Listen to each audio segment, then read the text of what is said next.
Bonjour à tous et bienvenue dans cette nouvelle capsule vidéo. Je suis Inal Donfa, architecte cloud à modernti.com et également responsable de la communauté .NET Québec. Aujourd'hui, je vais vous parler du mode in process versus le mode out of process qu'on peut utiliser lors de la création des fonctions Azure. Et également, je vais vous expliquer pourquoi est-ce que désormais vous devez créer vos fonctions Azure en priorisant le mode out of process par rapport au mode in process. Vous devez savoir que lorsque vous créez des fonctions Azure, vous avez le choix entre deux modes pour l'exécution de vos fonctions dans la plateforme infonuagique de Microsoft. Vous avez le choix entre le mode in process et le choix entre le mode out of process. Le choix de l'un de ces modes peut avoir des impacts non négligeables sur la qualité du code de votre fonction, l'intégration de celle-ci avec d'autres composants, la flexibilité dans le développement de votre fonction et également sur comment celle-ci s'exécute dans la plateforme infonuagique de Microsoft. Pour commencer, je vais vous expliquer un peu comment est-ce que le mode in process fonctionne et également comment le mode out of process fonctionne. Pour commencer, on va d'abord s'attarder au mode in process. Le mode in process, c'est le premier mode qui est offert avec Azure Functions depuis sa version 1.0. Il faut savoir que la première version de Azure Functions supportait .NET Framework 4.8. Donc à ce moment-là, on n'avait pas encore un support de .NET Core qui était encore à sa version 1.x.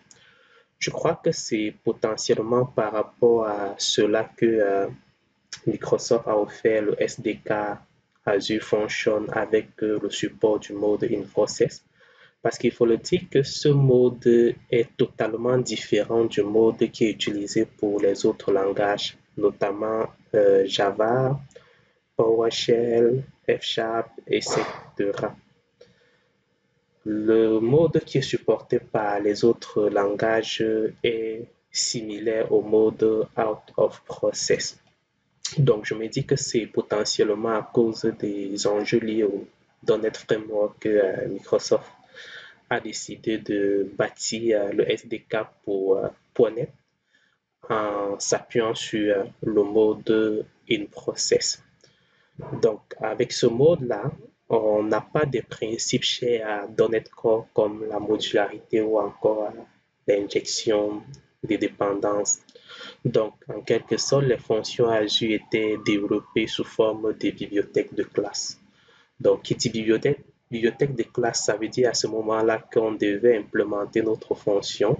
À la fin, on devait avoir une DLL qui devait être exécutée par le runtime Azure Function Service, ce qui veut dire en quelque sorte qu'on n'avait aucun contrôle au niveau du runtime et il fallait toujours s'arranger à ce que notre fonction Azure puisse être compatible avec les librairies ou bien les dépendances du SDK, okay, ou bien du runtime d'exécution de la fonction.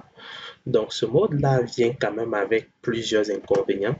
On va citer ici le fait que les fonctions doivent s'exécuter sur la même version .NET que le runtime Azure Function. Il va de soi parce qu'on offre une bibliothèque de classe, donc comme je l'ai dit, on n'a aucun contrôle au niveau de l'environnement d'exécution de notre fonction. Notre fonction vient en fait s'intégrer là-dedans et bien évidemment, avec cette intégration-là, on est obligé d'utiliser la version qui est existante et on doit se conformer à cette version-là. Également, il n'y a pas de prise en charge native de l'injection des dépendances. Donc, pour avoir regardé les options et les possibilités, il est possible de mettre en place l'injection des dépendances, mais ça demande beaucoup d'efforts. Ça demande beaucoup d'efforts parce qu'initialement, la plateforme n'a pas été bâtie en ayant à l'esprit l'injection des dépendances, comme c'est le cas pour .NET Core ou encore pour ASP.NET Core. OK.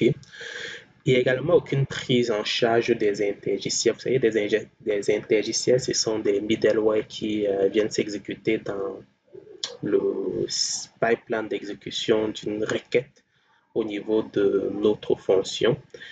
Et avec le fait qu'on a une bibliothèque de classe, on n'est pas capable justement de venir intégrer une surcouche qui va s'exécuter entre le runtime Azure Function et notre application de fonction.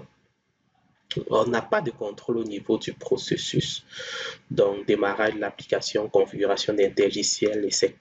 On n'a vraiment aucun contrôle à ce niveau-là et il va de soi que ça nous amène aussi un peu moins de flexibilité parce qu'on doit utiliser les mêmes versions d'assembly que le processus. Si on vient avec des versions différentes, il y aura des problèmes d'incompatibilité. OK?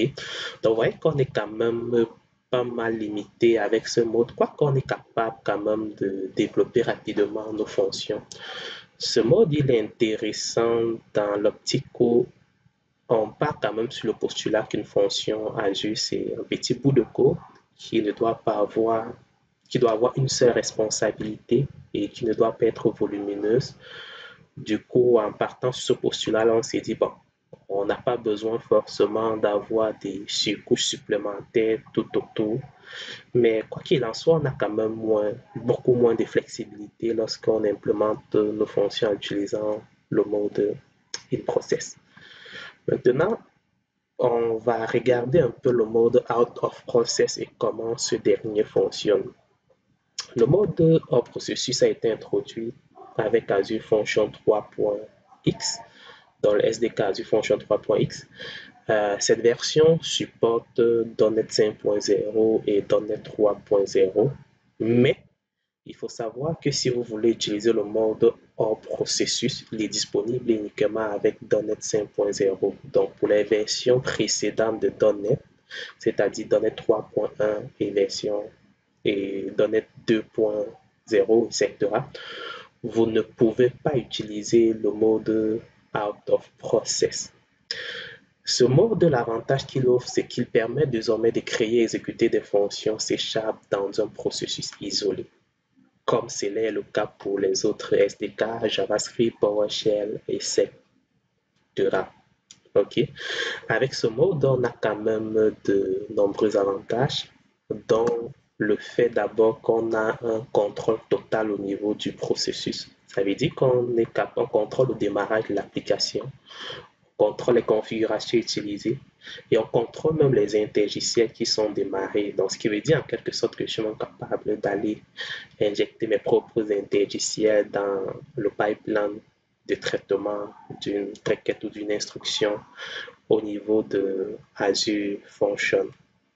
Également, vu que on a, avec ce mode-là en quelque sorte, on a une injection de dépendance très simplifiée parce qu'elle s'appuie directement sur les fondamentaux qui ont été mis en place dans la plateforme .NET Core.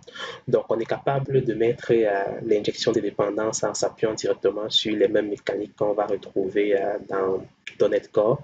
Et ce qui est intéressant ici, on aura déjà par défaut inclut la prise en charge d'un conteneur DOC. Donc, le service provider qu'on va retrouver dans .NET Core ou ASP.NET Core, on va directement le retrouver au niveau de nos fonctions Azure, ce qui vient énormément nous simplifier la vie pour implémenter notre fonction en respectant les principes de l'injection des dépendants. Par ailleurs, ce mode offre aussi toutefois moins de conflits parce que compte tenu du fait que nos fonctions vont s'exécuter dans un processus isolé, à ce moment-là, les assemblées utilisées dans notre application ne sont pas en conflit avec une version différente des mêmes assemblées utilisées par le processus hôte. Donc à ce niveau, on est quand même certain et on a quand même aussi le choix. Donc, je peux décider d'exécuter ma fonction avec le .NET 5.0 ou bien .NET 6.0. Je n'ai pas ce besoin-là que ma fonction doit forcément correspondre à tout prix euh, à la version du runtime d'exécution au niveau de la plateforme Microsoft Azure. Donc ça, c'est un mode qui est nouveau Et il faut savoir que le plus souvent, quand on crée un nouveau mode, c'est pour venir pallier aux limitations du mode précédent et ça vient toujours nous offrir plus d'options. C'est dans des rares cas que la nouveauté est plus pire que ce qui existait déjà. Donc c'est pour dire que avec ce mode qui est nouveau, théoriquement, à la création de nos nouvelles fonctions Azure, on devrait s'orienter vers cette nouvelle façon de faire. Ceci pourquoi? Ceci parce que déjà vous voyez les nombreux avantages que ça vient apporter dans la mise en place de vos fonctions Azure.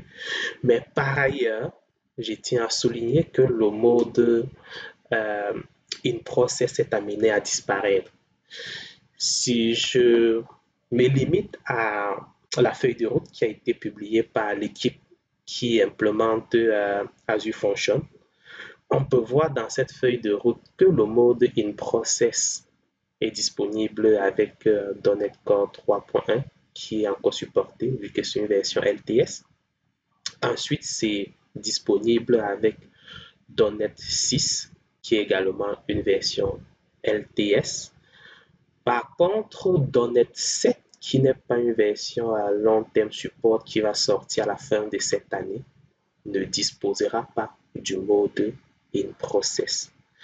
Toutefois, compte tenu du fait que le mode compte tenu du fait que .NET 6 est une version LTS, ça veut dire que le mode in process sera encore supporté pendant quelques années par Microsoft.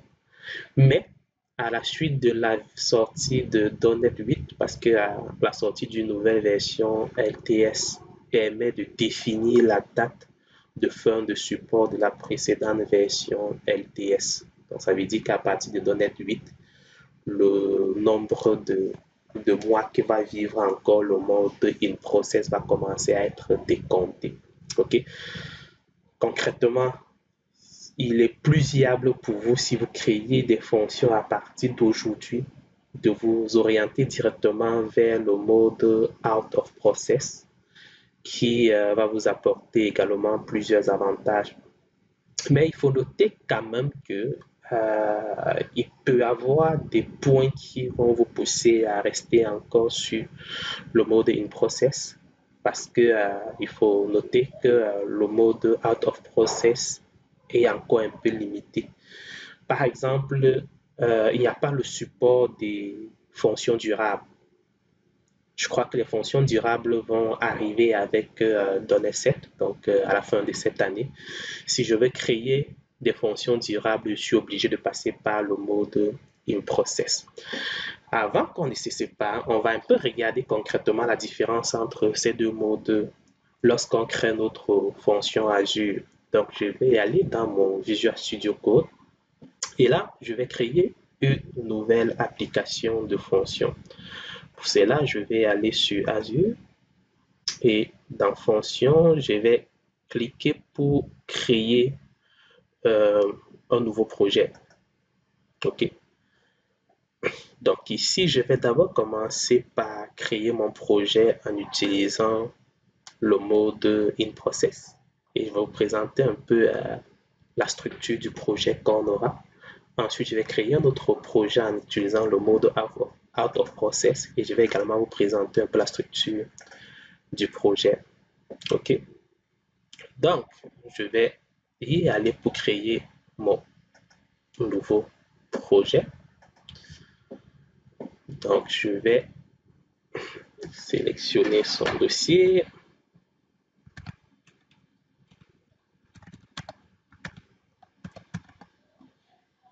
Il faudrait que je me place dans le bon répertoire.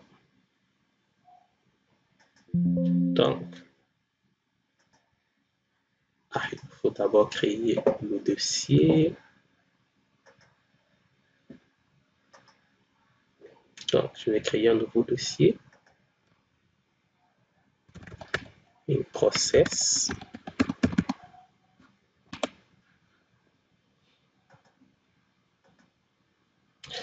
Là, je vais utiliser C# parce que c'est le langage qui nous intéresse. Avec les autres, JavaScript, TypeScript, c'est déjà le mode out of process qui est utilisé. Donc, je vais prendre C#. Et là, il m'offre .NET 6 isolé ou .NET tout court, .NET 6 tout court. Le .NET 6 tout court, ça c'est le mode in process. Donc, je vais prendre .NET 6. Et là, il va me demander le type de déclencheur que je voudrais utiliser. Je vais prendre tout simplement HTTP Trigger et valider les informations par défaut. Donc là, il va me créer mon application de fonction. Donc, il va me créer un projet avec une application de fonction là-dedans. Si je vais dans l'explorateur des fichiers, donc vous voyez que mon projet ici, déjà si je vais dans le CS Pro, donc on voit ma référence à la version V4 de Azure Function. Et ici, vous voyez que là-dedans, tout ce que j'ai, c'est le fichier de ma fonction, qui est le http trigger 1.cs. Donc, ça, c'est le fichier de ma fonction. Et là-dedans, j'ai juste une classe statique, donc oui, static class, ma fonction, etc. À la fin, lorsque je vais exécuter cette fonction, j'aurai une bibliothèque de classe. Donc, vous voyez qu'ici, je n'ai pas de programme.cs, je n'ai pas de main, je n'ai pas de startup, bref, je n'ai rien qui permet de démarrer ma fonction dans un processus séparé. Donc, en quelque sorte, cette fonction que je viens de créer, elle est très, très couplée avec son environnement d'exécution, c'est-à-dire le runtime Azure Function. Et ce couplage fort, justement, vient avec les problèmes ou bien les inconvénients que je vous ai présentés précédemment. OK.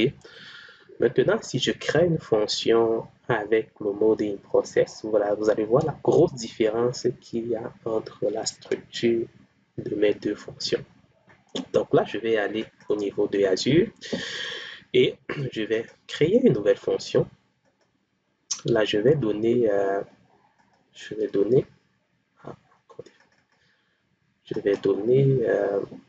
le nom au dossier out of process. Donc, je vais sélectionner ce dossier. Et là, je vais créer une nouvelle fonction en utilisant le isolate qui est pour le mode out of process. Je vais prendre le même déclencheur et laisser toujours les mêmes informations par défaut. Donc, là, si je vais dans l'explorateur des fichiers, donc ici, j'ai ma fonction en mode... Ah non, ça c'est encore ma fonction. Voilà, j'ai mon dossier de ma fonction en mode out of process. Donc, vous voyez que là-dedans, comparé à ma fonction in process, vous voyez qu'ici, j'ai un fichier programme.cs. OK? Donc, si je vais dans mon programme.cs, vous voyez que là, je suis capable de configurer mon hôte. OK? Donc, j'ai host.run, new host builder. Donc, c'est cette portion de code qui me permet de configurer mon hôte. Ce qui veut dire en quelque sorte que je suis capable d'y ajouter des middleware supplémentaires. Je suis capable de définir comment est-ce que mon hôte va démarrer parce que ma fonction va être isolée et exécutée dans un processus différent. OK? Et hormis de cela, si je vais maintenant au niveau du code même de ma fonction, qui est le http trigger.cs, vous voyez que ma fonction est directement conçue sur la base des principes de l'injection de dépendance parce que là, on voit que j'ai un constructeur public qui permet d'injecter une instance du eLogger Factory qui est ici l'instance de journalisation pour journaliser les opérations au niveau de ma fonction. En quelque sorte, si j'ai des dépendances ou n'importe quoi que je voudrais utiliser dans ma fonction, à ce moment, je suis capable tout simplement d'injecter une instance de cela et l'utiliser dans ma fonction. Une fois cela effectué, comme on le fait pour nos applications, que ce soit ASP.NET Core, etc., il faudrait tout simplement que je vienne ici configurer mon injection de dépendances en enregistrant toutes mes dépendances au niveau du conteneur d'IOC. Donc, voyez ici que c'est quand même plus intéressant. Et là, ma fonction, en quelque sorte, n'est plus une classe statique. Ce n'est plus une classe statique parce que son cycle de vie va être géré par le conteneur d'IOC qui va le démarrer en fonction de l'événement qui va le déclencher. Et une fois le traitement finalisé, à ce moment-là, la fonction son exécution va être terminée. Et autre chose aussi très intéressante, ici j'ai une classe statique pour l'exécution de ma fonction. Ça veut dire que mettre en place des tests unitaires pour ma fonction est beaucoup plus compliqué. Parce qu'une classe statique, lorsqu'on l'initialise, ça perdure. Donc, je n'ai vraiment pas de contrôle à ce niveau-là. Vous savez tous que la mise en place des essais unitaires sur des classes statiques est beaucoup plus complexe et on a beaucoup plus de difficultés à contrôler le comportement. Or, avec le out of process, à ce moment-là, on est capable, si on le souhaiterait, si on veut écrire des tests unitaires, on a beaucoup plus de flexibilité pour pouvoir écrire des tests unitaires parce qu'on n'a plus une classe statique, on n'a pas de méthode statique. Donc on est capable d'initialiser les instances et tester notre code de façon isolée. Donc, ceci permet de clore ce que je voulais vous présenter aujourd'hui. Donc, je vous encourage vraiment, lorsque vous voudrez créer vos nouvelles fonctions en utilisant la plateforme de Microsoft, je vous recommande d'utiliser le mode Isolate Process, justement pour les raisons que j'ai évoquées dans le cadre de cette capsule vidéo. Restez connectés sur notre chaîne, restez connectés sur la page YouTube de .NET Québec pour pouvoir recevoir nos prochaines vidéos et être informé des activités de la communauté .NET Québec. Sur ce, je vous remercie pour votre écoute et je vous dis à la prochaine.